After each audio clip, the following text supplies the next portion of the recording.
Page 13, Menuet in A minor. On page 12, they have this major scale generator thingamabobber. I'd like to talk briefly about it. I don't know what scales you've had. As far as I'm concerned, you need to have done at least the C major scale and maybe the G major scale, but I would encourage you to use my scale videos for those. The one octave up and down, the beginner portion. Don't get ahead of yourself. Don't go into intermediate stuff yet. One octave up and down. Know the scale, the fingering and the scale and the notes. That's all we're after right now. But on page 12, they want you to do other scales. Well, I'll just show you briefly. Now, different countries, different people in different backgrounds, they use different terminology for the same thing. In this book, they're using tones and semitones. Here in the States, we generally use whole steps and half steps. Same thing. A semitone is the shortest distance between two notes we can have in our harmonic system. It's like a half step, same difference. It's on a piano, it is two keys next to each other, white or black. So it's here or here. Doesn't matter. It's next to them, wherever they are. Those are half steps or semitones. Well, two halves make a whole. So a whole step is two half steps. Or a tone is two semitones. Semi means half. Semitone, that's a tone. So one note, white or black in between. So it's like here. Because there's one note, this note is in between. So these are whole steps. Here, whole step, whole step, whole step, because there's one note in between. It's a whole step. And that's how they work. All over the place. They're all over them. Well, a scale or any mode, actually a scale is a mode, they are built on a set pattern of whole steps and half steps, or as this book says, tones and semitones. And they're given there with the T and the ST. So you've got tone, tone, semitone, tone, tone, tone, semitone. That's the pattern for a major scale. We would say it's a whole step, half step, whole step, whole step, whole step, half step, or whole, half, whole, half. That's it. We'll stick with the tone and semitone because that's what this book is saying. I can start on any key, white or black on the keyboard, doesn't matter. And if I follow this pattern, I am guaranteed to get a major scale. Got to. It's the way it works. Minor scale has a different pattern. Other modes have different patterns. We're talking major scale here. Or the, if you want to call it a mode, an Ionian mode is what it is too. So let's just look at C major because it uses all the white keys. And we follow this pattern. We'll check it, make sure it's there. So we have a tone, a semitone, tone, tone, tone, semitone. That's the pattern. It works out. And they want you to go in now and figure out the scales on D major, G major, A major, F major, doesn't matter what the scale is. So let's just take one or two as an example and see what you got. So let's just take a fun one here. We have an A major scale here. So we're going to start out with a tone and another tone. So well, that's got to go here. And then a semitone is to here. And then we have a tone, another tone is here, another tone, and a semitone. A major scale. Works out. Isn't that wonderful? That's not the fingering for it. I'm not interested in fingering right now. You can use my scale videos for that. Oh, let's pick another one. What do we got? We got an F major. That's fun. So we're going to start on F. We're going to do a tone, a semitone, and then a tone, tone, tone, semitone. An F major scale. All of them work the same way. Just follow that pattern, you've got it. You can start on a black key. Let's do a black key. They don't have it in here. This is fun and giggles. Let's try it. Take an interesting one. Let's do this one. I don't know if it's an F sharp or G flat. Don't care. It's this key. So a tone is here. A tone. Another a semitone now. And then a tone. A tone. A tone. Semitone. It's a major scale. May not know what it is, but it's still a major scale. And that's the way they work. And that's what's going on page 12. Knock yourself out, have a lot of fun. If they have fingerings at the bottom, I would really prefer you use the scale videos for the fingerings, because they're not all the same. Especially when you start getting in the scales that start on a black key. Because there's a major scale for every note between or within an octave. So you have the 7 here and the 5 here, so there's 12. There's 12 major scales. Actually there's 15, but I won't get into it. There's 12 major scales. Now let's talk about this Menuet. They have a thing at the top, musical patterns, and over time you'll start learning to recognize musical patterns, because they do help, especially in sight reading. They help to understand and figure out what's going on in the music, because you'll recognize these patterns. You'll use them so much. It makes reading music a lot easier. So let's just, for instance, let's take the first one is a repeat of the melody line. Well, where does the melody line repeat? Well, at the beginning the melody is here.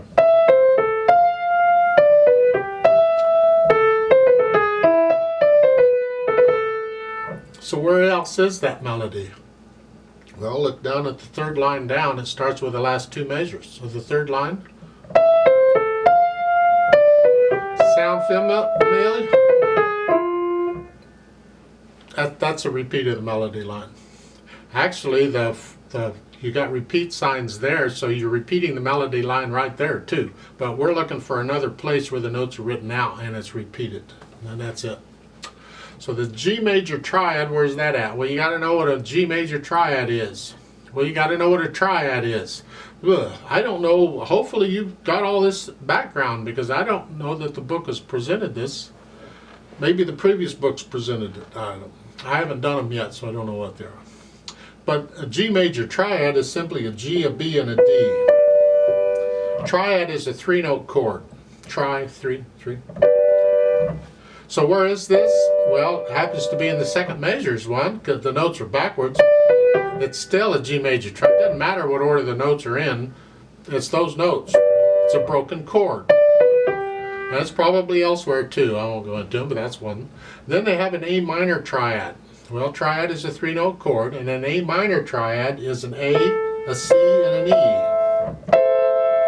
So where did this appear? Well, that's easy. It's the first measure. Again, they're backwards, doesn't matter. It's still an A minor triad, a broken chord. Now they want a 4-note sequence. Okay, what's a sequence? A sequence is a set pattern of notes that's going to happen more than once, sort of. Well, if you look at the second line, starting with the third measure, you have this. I need 4 notes. That's 4 notes. Well, follow that with the next one. I'm using that pattern of notes, those 4 notes, more than once, so going up or down. That's a sequence. So the first one, that's a 4-note sequence. Might happen twice. Could happen more. I could keep going. Or you could go up the keyboard too. That's a sequence. Well, 4 notes in this case. You'll learn to recognize these sequences. And oh, okay. Generally in piano playing, when we find a sequence, we will finger each occurrence of the notes the same. So it's like I started with third finger. I'm going to start with third finger again, same fingering. And I'd continue that fingering for as long as the sequence happened. Now sometimes the black keys get in the way and you can't keep the same fingering, but if you can, you do. Keep the same fingering for each pattern, for each occurrence. You'll figure out what I'm trying to say eventually, don't worry about it. Then they want a first 5 notes of a D minor descending. That's a scale they're referring to, but you got to know what the D minor scale is, and I think that's a little bit much right now. But, I mean, do they even tell you what the pattern is for a minor scale? Well, you know a D minor scale is going to start and end on D. There's the notes in between, but I'll simply tell you that a D minor scale is all the white keys except for the B flat. Those are the notes in D minor, so I'll help you out there. So what we want is the first 5 notes of a D minor descending, and that would be these notes. That's the first 5 notes of D minor. And we want it descending, so that they got to be going down. That. Where is this in the music? Well, it happens to be on the second line. It starts in the 3rd measure in the left hand. Here. Doesn't matter what the rhythm is, it's here. That's the first 5 notes of a D minor scale descending. Then they want the first 5 notes of a C major scale descending. Well, this is a little better because hopefully you know what a C major scale is, so you can figure out what the first 5 notes are. Well, that would be these notes, or these. It'd be somewhere. It doesn't matter where they are on the piano. That's it. Where are these notes in the music? Well, again, look at the second line, the last 2 measures. In the left hand, that's it. May not be the only place, but that's it. So we figured out all those things. Oh, goody, let's go on. So finally, we can actually look at the minuet. I won't get into what a minuet is. You can go look up minuets and all that wonderful stuff. 3/4 time, no sharps or flats, and we'll start with the right hand. We're starting on the 4th finger on that. And again, we've already established this is a broken chord. Okay, then reach down here. This is a sequence too, did you notice that? And we're used to the same fingering, 4. Because we could keep going. Or we could have gone up, and I would get into sequences again, but again it's a sequence. So it's here. And then the third, the last 2 measures, we'll slow this down a little bit because now we got 8th notes. 1 and 2 and 3 and the crossover 3rd finger. Reach up. And that little, when you're first learning a piece, leave out these ornaments. Just play the notes as they are. So that first measure, the second line is 1 and 2 and 3 and 1. The 16th notes will come on the end of 3. 3 and 1. I'll come back to the ornament later. First, we'll just get the notes. Going on. Got another sequence here. Now here, it's 3rd finger. It's not a sequence. It's different. Reach up. And then again, 1 and 2 and 3. I'll come back to the trill later. That trill is an ornament. We'll do that later. Just here. And then go on. Then this is the melody like we had at the beginning, so I don't need to talk about it again, I hope. Left hand. Here. And then 4th finger. When you're first doing these pieces, try and finger them legato, with everything connected if you can. You can't always, because sometimes you got to move the hand too far. But if you can, if your hand's big enough, connect all the notes. Reach down. Now if you can't reach that, what you can do is start playing with 5th finger. And put thumb on the G though. And then you can put 4th finger. And the 3rd finger for the last note of the first line. Now you can reach up for the A. Or if you're going to repeat, move. See, that's what I say. Sometimes you can't connect all the notes with the fingers, but if you can, you do. So let's go on. 3rd measure, 2nd line. 1, 2, 3, 4, 5, 6. 1, 2, 3. 3rd finger on the F. Reach up. 1 and 2. No, I disagree. The fingering of 3rd line down, 3rd measure. They have you playing it with 2nd finger and substituting the thumb. You don't need to do that. I don't know why they're doing that here. I disagree. Play the F with the third finger and simply play the G with the thumb. Just bring it in. Play it. You don't need to play it with second finger. There's no reason to play that with second finger as far as I'm concerned. And then reach down. And the second finger here. And same thing with the dotted half note. If you want to play it with fourth finger and substitute fifth, it's okay. It's a dotted half note. You have time. You're not in a hurry. But you don't need to, because you can just play it with the fifth to begin with. So it's here. Just reach up with the fifth and do it. That's fine. And then reach up with the fourth if you can. If you can't reach it, then you got to move it. And we do this again that we did before. Put the hands together slowly. Here.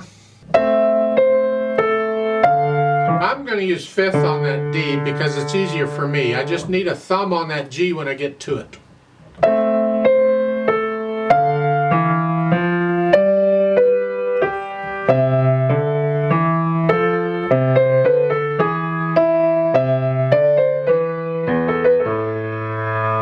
Going on.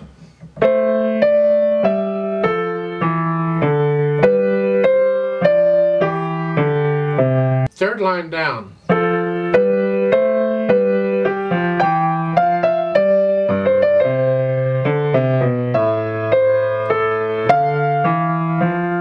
Etc. You got that part. Now I'm going a little slow. It's okay because you got to go slow when you're figuring all this out. And then don't give you any dynamics, but that's typical because back in this period of time, if you look at the years when the composer was living, they did not give dynamics or tempo markings or any of that in the music. It was up to the performer to know how to perform the music in the style of whatever. We've gotten away from that where it got to where people were putting in all the instructions. So here, how fast or how loud, you'll have to decide. Don't ever get real loud. You don't need to ever get real soft. Just kind of keep it in the middle somewhere, but you can get a little louder and softer, but save that until after you get to know the piece and you can start getting into the music. Kind of emotionally getting into the music as best you can. And that's where the dynamics will come out. If you have a teacher, they'll make suggestions. I don't make suggestions so much. I leave it up to you because it's too limiting. I mean, who knows what it is? I tell you what I like, but that doesn't mean that's what you need to do. Speed-wise, a minuet, to me, is a hoity-toity high-class dance, but there's different kinds of minuets, and there's different speeds for minuets, so it's hard to tie them down. You might find recordings of other people playing, professionals, and that'll give you an idea. That doesn't necessarily mean that's the only way it can be played. So I can't give you a lot of instruction as far as interpretation here. Just play the notes and try and get into the music, and that's. If you want a general guide on a minuet, I use a waltz. If I'm going to do a nice, not a fast waltz, just a nice 1, 2, 3, 1, 2 type, that's what I do a minuet to. Then we work all that out, and once we have that, we can go back and add these ornaments. Well, there's two ornaments. You got the mordant, what they're calling a mordant, and people don't agree on ornaments. Some people would say that's not a mordant. That's an inverted mordant or something. That I'm not getting into it. They've never agreed on what these ornaments are. In fact, a lot of times in this type of music, back in this period, the composer did not put in very many ornaments. It was up to the performer to add the ornaments as they saw fit. Got a little bit carried away with that one, so the composers finally came back and started adding in the ornaments. But on this, with a little squiggly line there, they have a thing at the bottom giving you an example of how it might be played, and that's the 16th notes. 1 E and a, 2 E and a, 1 E and a. This is how that is. 1 and 2 and 3 and 1 and 2 and 3 and that's fine. If you want to do it that way, you go right ahead. I see this ornament and I typically play it like so, and I do it with a 3, 1, 3, 2. You have to cut it. I take it as a one thought. I don't take it as 4 notes. It's just one thought to me. Some people won't start it on the upper note. They'll start it on the main note, like so. I don't recommend it. This type of thing is actually considered to be a short trill, and most all trills back in here started with the upper note. But again, people don't agree with that either. There were people preaching back in this time where those trills didn't necessarily start on the upper note. Because if I start on the upper note, I'm repeating the C again. And they didn't want that. Well, some of them said, then just hang on to that C and tie it. And then you can start here. So like so. And I do that sometimes too, so I don't repeat the note. I just hang on to it. There are different ways of interpreting that. You'll have to decide what you want. But for the trill, I would do a 3, 1, 3, 2, and hang on to it until time to play the last the 16th notes, and then I would do a 1, 3, 2. I generally use multiple fingers when I'm doing this because you can do it with 2 fingers, but it's safer over the long run if you learn to do it with multiple fingers. So this is how I was taught to do it in college, and this is how I do it. So this. Now, again, you don't have to do it short and hold on to it and wait for it. You can keep trilling like they're showing at the bottom, like so. There are different ways of interpreting it. So if you want to do it like they're doing at the bottom to keep it simple, that's fine. That works. Now on the 3rd line down, 3rd measure, they have that TR. That stands for trill. That is the same as that little squiggly line in the 2nd line and in the last line. So these different notes played the same. Just different notes. I would do it so. You do it however, but that's what I was saying before with that little squiggly line is considered a short trill, so you might have either indication to mean the same thing. So I would interpret the trill exactly the same as I did these others. I wouldn't play them any differently. Now when we do that, I'm going to go ahead and play it like it's written at the bottom of the page to keep it simple, but if I were going to perform it myself, I would not play it quite that way. So let's try this out slowly to double check the notes and the rhythms. And we are going to do these repeats because you see the repeat signs, and hopefully you know how those work. So I'll give us 3 counts and we'll do this together.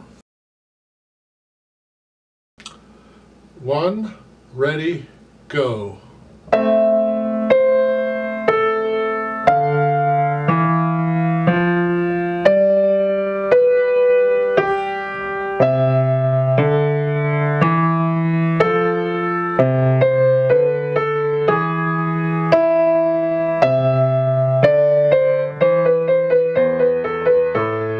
2, repeat.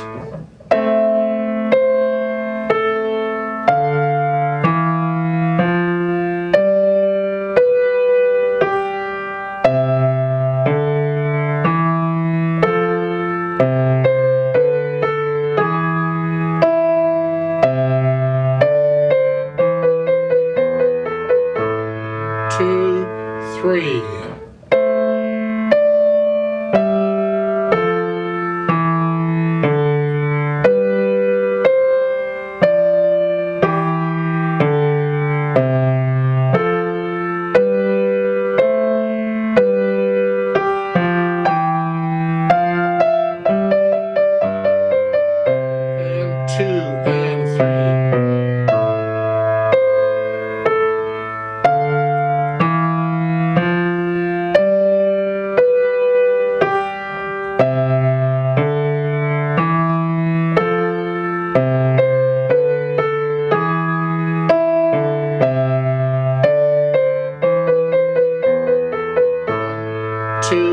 Repeat.